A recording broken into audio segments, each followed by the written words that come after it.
अस्सलाम वालेकुम। हमारे साथ अब्दुल्ला अख्तर जो बायोलॉजी टीचर। हमने क्लास 9 बायोलॉजी का चैप्टर नंबर 3 बायोडाइवर्सिटी स्टार्ट किया हुआ है। इसमें हमारा नेक्स्ट टॉपिक जो है that's the impact of human beings on biodiversity. इससे पहले हमने कंजर्वेशन ऑफ बायोडाइवर्सिटी में पढ़ा कि हम बायोडाइवर्सिटी को कंजर्व किस तरह से कर सकते हैं, कि क्यों कर सकते हैं, बल्कि क्योंकि हमारी बायोडाइवर्सिटी जो है वो एक्सटिंक्ट हो रही है या एंडेंजर्ड हो चुकी है। हमारी बायोडाइवर्सिटी में मौजूद इकोसिस्टम जो है वो डिस्ट्रॉयड हो चुके हैं या डिस्ट्रॉयड होने वाले हैं। इस वजह से हमें उसकी कंजर्वेशन जरूरी है ताकि हम नियर फ्यूचर में ये कर सकें, उसको सस्टेनेबल यूज कर सकें या सस्टेनेबिलिटी उसमें क्रिएट कर सकें। नेक्स्ट हमें देखना है that's impact of human being on biodiversity, के बायोडाइवर्सिटी पर ह्यूमन बीइंग्स का क्या इम्पैक्ट है, यानी कि ह्यूमन एक्टिविटीज जो है वो हमारी बायोडाइवर्सिटी को किस तरह से इफेक्ट कर रही हैं। अगर हम 10,000 ईयर्स अगो की बात करते हैं कि आज से 10,000 साल पहले पॉपुलेशन देखें, that was 5 million people living on earth. ठीक है कि 5 मिलियन लोग जो थे वो उस वक्त मौजूद थे, और उस वक्त 5 मिलियन लोगों के लिए हमारे पास एग्रीकल्चर रिसोर्सेज और वाइल्ड लाइफ रिसोर्सेज बहुत थे कि वो उसको प्रॉपरली यूज कर रहे थे। But with the passage of time, अगर हम आज की बात करते हैं, today there is around 700 million peoples are living on the earth. ठीक है कि हमारे पास जो आज की पॉपुलेशन है दैट्स 700 मिलियन, यानी कि 10 सालों में इतना ड्रास्टिक चेंज आया है कि 5 मिलियन से हमारे पास 700 मिलियन पीपल हो चुके हैं। लेकिन हमारे पास पीपल पॉपुलेशन ज्यादा हुई, बट हमारे पास जो रिसोर्सेज हैं वो वहीं के वहीं। तो ऑब्वियसली जो पीपल्स की नीड है, जो पॉपुलेशन की नीड है, इंडिविजुअल नीड है, वो हम फुलफिल प्रॉपरली नहीं कर रहे हैं। तो हमने उसको पहले इम्पोज करने की बजाय हमने बायोडाइवर्सिटी को मजीद थ्रेट्स देना शुरू कर दिए। थोड़े लोग थे, उनकी एक्टिविटीज थोड़ी थी, थोड़े रिसोर्सेज थे, उनका गुजारा हो रहा था, लेकिन पॉपुलेशन ज्यादा हो गए। ऑब्वियसली हर इंसान को, हर इंडिविजुअल को कह लें अपना लाइवलीहुड कमाने के लिए कोई ना कोई एक्टिविटीज कर रहे हैं। ठीक है, इंडस्ट्रीज हैं, ठीक है, मल्टीपल फैक्ट्रीज हैं, वो सारी कह लें रन हो रही हैं, जिसकी वजह से हमारी बायोडाइवर्सिटी को इफेक्ट हो रहे हैं। ठीक हो गया, किस तरह से इफेक्ट हो रहा है, हम कौन कौन से थ्रेट्स जो है हमारी बायोडाइवर्सिटी को दे रही हैं। First one, habitat loss. हमने क्या करना शुरू कर दिया, अर्बनाइजेशन स्टार्ट कर दी, इंडस्ट्रियलाइजेशन स्टार्ट कर दी, कि हमने दरख्तों को काट के जमीनें पक्की करना शुरू कर दी, इंडस्ट्रीज बनाना शुरू कर दी, ठीक है, शहर बनाना शुरू कर दिए। तो क्या हो गया, हमने उनका हैबिटेट, यानी कि जहां पे वो रह रहे हैं, हैबिटेट इज समथिंग दैट, कोई भी स्पीशीज जहां पे रह रही है वो उसका हैबिटेट। ठीक हो गया, तो हमने उनके रहने की जगह ही खत्म करना शुरू कर दिया। ऑब्वियसली अगर घर नहीं होंगे तो इंसानों का रहना मुश्किल हो जाएगा। इसी तरह जो वाइल्ड लाइफ है, बायोडाइवर्सिटी में मौजूद प्लांट्स हैं, उनकी जमीन खत्म हो जाएगी, वो भी खत्म हो जाएंगे। जो वाइल्ड लाइफ है या कह लें जंगली हयात है, उनकी जमीन खत्म हो जाएगी, जंगल खत्म हो जाएंगे, वो भी ऑब्वियसली खत्म होना शुरू हो जाएंगे। तो हमने क्या करना शुरू कर दिया, हैबिटेट को नुकसान पहुंचाना शुरू कर दिया, कि उनके रहने की जगह हमने खत्म करना शुरू कर दिया। Then second one, deforestation. वही वाली बात आ गई कि हमें दरख्त काटना शुरू कर दिया, जंगलों को काटना शुरू कर दिया, शहरों की तरफ आ गए, शहर बनाना शुरू कर दिया, इमारतें पक्की करना शुरू कर दी, ठीक है, इंडस्ट्रीज बनाना शुरू कर दी, फैक्ट्रीज बनाना शुरू कर दी। ठीक है, अब ये हमारे पास क्या है, हम अपने लिए तो बेनिफिट ले रहे हैं कि हमें फायदा हो रहा है, भाई दरख्त से लकड़ी काटो, फर्नीचर बनाओ, दरख्त से लकड़ी काटो, इंडस्ट्री चलाओ। ठीक है, हमें फायदा इस सेंस में हो रहा है, लेकिन हम उसका कह लें जो लॉन्ग लास्टिंग इफेक्ट है हमारी बायोडाइवर्सिटी पे, हम उसको नेग्लेक्ट कर जाते हैं। थर्ड वन, ओवर हंटिंग, कि हमने जब देखा कि भाई लोग हंट कर रहे हैं किसी स्पीशी को, एक नॉर्मल वे में रहते हुए हंट करें, 10 स्पीशीज हैं, एक हंट होगी, दैट्स इट। लेकिन 10 स्पीशीज हैं, वो 9 को हंट कर रहे हैं और एक पीछे छोड़ के जा रहे हैं, दैट्स ओवर हंटिंग। ठीक है, कि अपनी लिमिट से एक्सीड करके किसी चीज को हंट करें, that's over hunting. It is also कह लें imposing harmful effects on biodiversity. जब हमारे इन्वायरमेंट से एक स्पीशी बहुत ज्यादा जाना शुरू हो जाएगी, हंट होना शुरू हो जाएगी, खत्म होना शुरू हो जाएगी, तो ऑब्वियसली उसकी स्पीशी के इंडिविजुअल्स क्या हो जाएंगे, कम हो जाएंगे, और एट द एंड वो लास्ट इंडिविजुअल रह जाएगा, वो भी क्या हो जाएगा, खत्म हो जाएगा। Then next one is introduction and removal of species, कि हम किसी भी हैबिटेट में, किसी भी इकोसिस्टम में कोई स्पीशी को इंट्रोड्यूस करवा रहे हैं, वो भी हैबिटेट को इकोसिस्टम को लॉस दे रहे हैं, ठीक है, हमारी बायोडाइवर्सिटी को नुकसान पहुंचा रहे हैं, और यहाँ वो स्पीशी कहीं से रिमूव करवा रहे हैं, वो भी हमारी बायोडाइवर्सिटी या हमारे कह लें इकोसिस्टम को नुकसान पहुंचा रहे हैं। Next one, pollution and climate change, कि हमारे जो आज कह लें डिफॉरेस्टेशन हो रही है, उसकी वजह से हमारे इन्वायरमेंट में क्या हो रही है, पॉल्यूशन बढ़ती चली जा रही है, मल्टीपल हार्मफुल गैसेस, ठीक है, जो है मल्टीपल फ्यूम्स हमारी इन्वायरमेंट में सस्पेंडेड है, जो कि डिफॉरेस्टेशन की वजह से ज्यादा होते चले जा रहे हैं। क्लाइमेटिक चेंजेस में हमारे पास क्या आते हैं कि सडन क्लाइमेटिक चेंजेस, वो भी अगर हम देखें तो ड्यू टू डिफॉरेस्टेशन है। डिफॉरेस्टेशन की वजह से हमारे पास बहुत से जो है खराबियां हमारे इकोसिस्टम में पैदा हो रही है, पोल्यूशन ज्यादा हो रही है, ठीक है, क्लाइमेटिक चेंजेस बहुत सडन आ रहे हैं, अब किस तरह से आ रहे हैं कि डिफॉरेस्टेशन हमने शुरू की, फिल्टर हमारे नेचुरल फिल्टर्स खत्म हो गए, एयर फिल्टर नहीं होगी, एयर फिल्टर नहीं होगी, कार्बन डाइऑक्साइड ज्यादा होगी, पोल्यूशन ज्यादा हो जाएगी, ठीक है, मल्टीपल गैसेज जो हैं वो फिल्टर नहीं होगी, वो हमारे एनवायरमेंट में सस्टेन रह जाएंगी, ठीक है।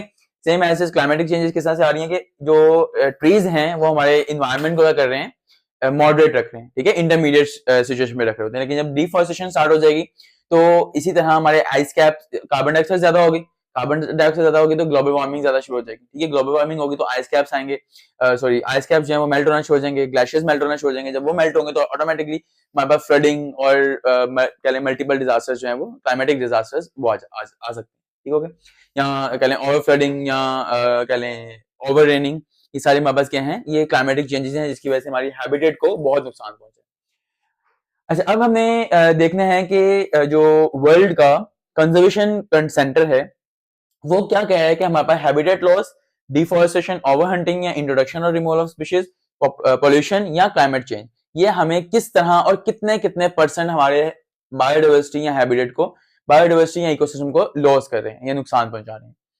अगर हमारे एक्टिविटीज की वजह से हैबिटेट लॉस हो रहा है या डिफॉरेस्टेशन हो रही है, दोनों का मतलब क्या है, सिमिलर है, तो वो हमें कहते हैं कि 36% हाथ जो है हमारी बायोडाइवर्सिटी के खत्म होने का, वो इन दो चीजों, यानी कि अगर हम अपनी कह लें इकोसिस्टम में हैबिटेट रिटेंशन या रिफॉरेस्टेशन या एफॉरेस्टेशन का कंसेप्ट रीजनरेट करते हैं तो हम अपनी बायोडाइवर्सिटी को बचा सकते हैं, कंजर्व कर सकते हैं, ठीक हो गया।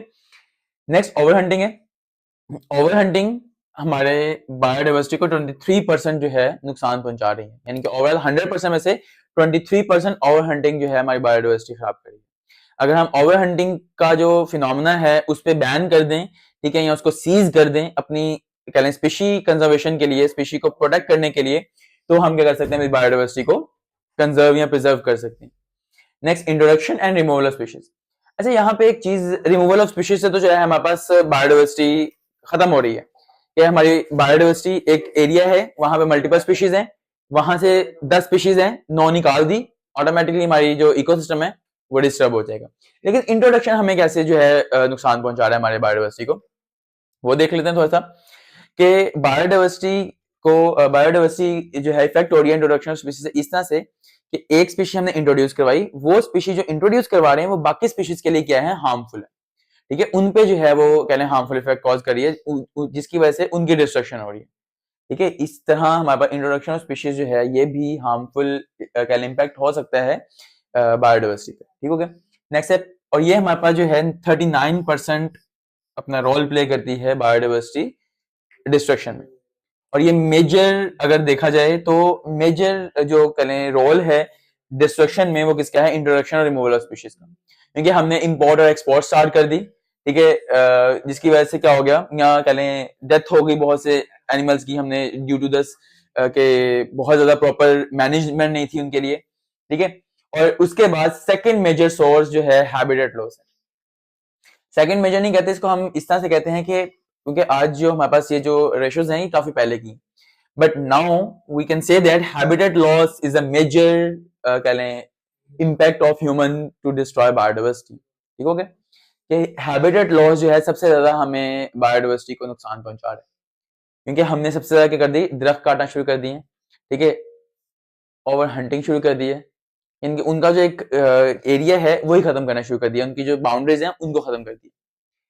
अच्छा, आप लोगों की बुक में दो चीजें बताई हुई हैं बताने के लिए कि रिलेशन दो स्पीशीज का एक इकोसिस्टम की मेंटेनेंस में किस तरह काम कर रहा हो। आप लोगों की बुक में बताया हुआ है कि सी स्टार जो हैं वो म्यूजल्स को खाते हैं, और म्यूजल्स क्या हैं, दीज आर क्या एक्वाटिक लाइफ, ठीक है, एक्वाटिक लाइफ में इसको स्टडी करते हैं, ये क्या करते हैं, छोटे छोटे एनिमल्स को खा रहे होते हैं। अगर सी स्टार्स म्यूजल्स को ना खाएं तो क्या होगा, म्यूजल्स को नहीं खाएंगे तो म्यूजल्स क्या हो जाएंगे, ओशन में ज्यादा हो जाएंगे। जब म्यूजल्स ओशन में ज्यादा हो जाएंगे तो ओशन में जो छोटे छोटे एनिमल्स हैं वो क्या, उनको क्या करना शुरू कर देंगे, म्यूजल्स खाना शुरू कर देंगे। जब उन स्मॉल एनिमल्स को खाना शुरू कर देंगे तो ऑटोमेटिकली उनकी डाइवर्सिटी क्या हो जाएगी, कम हो जाएगी या खत्म होना शुरू हो जाएगी, ठीक है। इसीलिए नेचर ने रखा है इन दोनों का एक कह लें मॉडरेट रिलेशन रखा है, ताकि हम क्या कर सकें, बायोडाइवर्सिटी को बना सकें, सस्टेनेबल बना सकें, ठीक है। नेक्स्ट बताया हुआ यूकलिप्टस का। यूकलिप्टस एक प्लांट है जो ऑस्ट्रेलिया से इंपोर्ट करवाया गया था।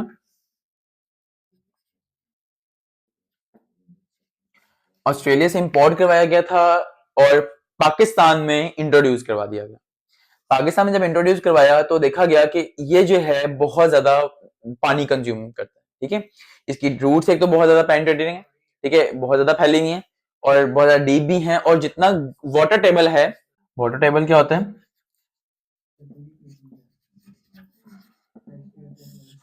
वाटर टेबल कहते हैं लेवल ऑफ वाटर